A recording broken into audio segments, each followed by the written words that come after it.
Champion Kolkata night Riders এবার এবার IPL 2025-এ দুর্দান্তভাবে কামব্যাক করেছে। দিল্লি ক্যাপিটালস কে হারিয়ে প্লে অফের লড়াই এখনো জমিয়ে তুলেছে। সত্যি গুরু, এই ম্যাচটা কেকেআর এর জন্য একটা ছিল বাঁচা মরার লড়াই। যদি প্লে অফে যেতে হতো তাহলে দিল্লি ক্যাপিটালস কে যে কোনো মূল্যে হারাতেই হতো। দিল্লির দলটা যদি ওয়ান পেপার আমরা কম বেশি দেখি তো একটু দুর্বল, তার কারণ 200 বেশি হলে তারা চেস করতে পারে না, ঠিক আছে? 200 বেশি তারা কিন্তু খুব ভালো পারফরমেন্স করছে এই আইপিএল এর শুরুতেই। সব কে কেমন খেলেছে, শেষের দিকে কে কেমন ফিনিশ করতেছে। আর আজকের মানে কেকেআর এর জয়ের পর কেকেআর এর সম্ভাবনা কিন্তু অনেকটাই সেই ফিল্ডে যাওয়ার বেড়ে গিয়েছে।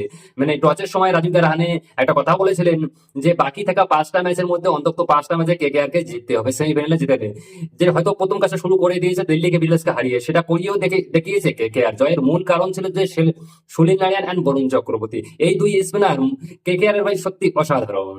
দিল্লি যখন অক্ষয় প্যাটেল ফাফ ডিপ্লিসি একদম ব্যাটিং এর ঝড় তুলছিল, তখন সুনীল নারায়ণ নিজেই 3টে উইকেট নিয়ে তুলে নেয়। প্রথম ওভারে অক্ষয় প্যাটেল এবং সেই ওভারে আবার ক্রিস্টান স্টাক, এবং চতুর্থ ওভারে নিয়ে নেয় ফাফ ডিপ্লিসির উইকেট। মানে পুরো ম্যাচটা একাই সুনীল নারায়ণ বানিয়ে দেয় কেকেআর কে। তারপরে বাকি সাকি কসা ছিল সেটা বরুণ চক্রবর্তী পূরণ করে দেয়। যদিও নারায়ণ মানে প্রভাব ফেলতে পারেনি বা প্রভাব ফেলছে, কিন্তু তিনি কিন্তু ম্যাচের মোড় ঘুরিয়ে দিয়েছিল সুনীল নারায়ণ। এই আইপিএল এ কেকেআর এর স্পিনাররা 27টা উইকেট কম বেশি পেয়েছে মাত্র 7.24 ইকোনমিতে। তার মানে 32.2% ডট বল। মানে বুঝতে পারছো নারায়ণ আর বরুণ চক্রবর্তী কোন লেভেলের দায়িত্ব পালন করেছে। এখন কেকেআর যদি বাকি থাকা 4টা ম্যাচ জিততে পারে, তবে প্লে অফে যাওয়ার কিন্তু দরজা কিন্তু পুরোপুরি খুলে যাবে। তার কারণ দিল্লি যদি আর কয়েকটা ম্যাচ হারে তবে কেকেআর এর রাস্তা আরো সহজ হবে। সাথে যদি আজকে সিএসকে কে পাঞ্জাব হারিয়ে দেয়, পাঞ্জাবকে সিএসকে হারিয়ে দেয়, তো আরো সোজা হবে। তো চলো এখন দেখ, শুরু থেকেই অ্যাটাকিং ব্যাটসম্যান করে যে মানে সবাই রমনলে গুরবাজ শুনলেন, শেষ দিকে ভাই ফিনিশার যদিও ঘাড়িয়া হয়ে যায়, রাসেল কয়েকটা করেছিল, ঠিক আছে? কেকেআর এর হয়ে গুরবাজ করে 26 রান, সুনীল নারায়ণ করে 27 রান, এবং রঘুবংশী করেন 44 run, Rinku Singh 25 run, 36 run তারা ফিনিশ করে এবং দলকে একটা মানে ঠিকঠাক স্কোর 50,204 রানে। এই ম্যাচে স্পিনার বোলিং ছিল ম্যাচ হয়নি, বিশেষ করে অনুকূল রায় ভাই আজকে প্রথম ম্যাচ খেলতেছে, সে এত সুন্দর খেলতে যাগুলো বলার কথা না।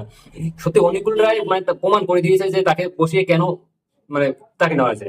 এবং সেই পরিকল্পনা নিয়ে এখন চলতেছে যে কেকেআর নেক্সট ম্যাচে কি করতে পারে। বিশেষ করে সুনীল নারায়ণ ভাই তারিফ করতে হবে, সুনীল নারায়ণ পুরো ম্যাচটাই হয়েছে 1 পয়েন্টস টেবিলে কিন্তু এবার ভীষণভাবে একটা মানে জমি একটা খেলা উঠেছে। দিল্লি যেমন 10 ম্যাচে 12 পয়েন্ট নিয়ে চতুর্থ স্থানে রয়েছে, কেকেআর 9 পয়েন্ট নিয়ে আছে, এখনো 7 নম্বরে আছে। লাখনৌ পাঞ্জাব সবারই কাছাকাছি চলে আছে, ঠিক আছে? এখন লড়াইটা হচ্ছে যে তুমুল ভাবে জমে উঠেছে যে প্লে অফে কে যাবে। দেখো আজকে যদি সিএসকে যদি পাঞ্জাবকে হারিয়ে দেয়, তাহলে ভাই কলকাতার জন্য রাস্তা আরো সোজা হয়ে যাবে। তার কারণ পাঞ্জাবের পয়েন্ট হচ্ছে 11, কেকেআর হচ্ছে 9।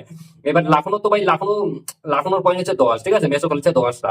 এখন দেখো মানে কম বেশি তৈরি হয়ে গেছে যে সেই মানে ফাইনাল খেলতেছে Royal Challengers Bangalore, Mumbai Indians, আর বাকি এখন দুটো দলের লড়াই চলতেছে, কে যাবে বলা বড় মুশকিল। চলো দেখা যাক কি হয়। তো আজকের জন্য এটা, বাই বাই।